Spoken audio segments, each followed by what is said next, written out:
দুইটি champions league, অসংখ্য গোল, দুটি ছড়ানো পারফরমেন্স, এই সব কিছুর নাম এখন ভিনিসিউস জুনিয়র। মাত্র ২৫ বছর বয়সে রিয়াল মাদ্রিদের আক্রমণ ভাগের সবচেয়ে বড় তারকা তিনি। তাই তাকে আরও অনেক দিন সান্তিয়াগো বার্নাব্যুতে রাখতে চায় ক্লাবটি।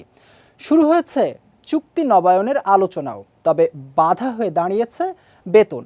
আর এ নিয়েই এখন উত্তপ্ত রিয়ালের ড্রেসিং রুম। বর্তমানে ভিনিসিউস বছরে পান ১,৫০,০০,০০০ ইউরো। নতুন চুক্তিতে তার দাবি ২ কোটি ইউরো।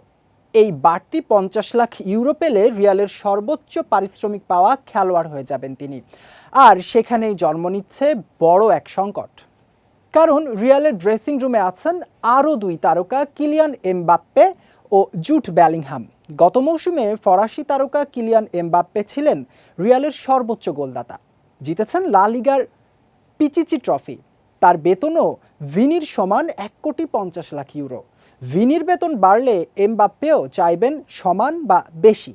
অন্যদিকে বেলিংহ্যামও পিছিয়ে নেই, মাত্র এক মৌসুমে ১৫ গোল করে বুঝিয়ে দিয়েছেন রিয়ালের ভবিষ্যৎ তিনি। এখন প্রশ্ন, তাহলে কি তিনিও দাবিতে মুখ খুলবেন? এই চাপা আগুনের মধ্যেই ভিনিসিউস অনড় তার দাবিতে।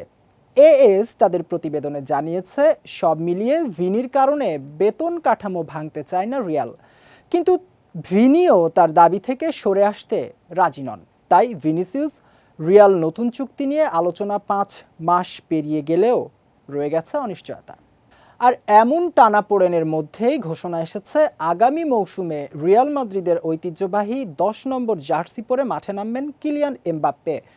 এক যুগ ধরে লুকা মদ্রিচ যেটি পরে খেলেছেন, এবার সেই জার্সি উঠছে ফরাসি তারকার কাঁধে।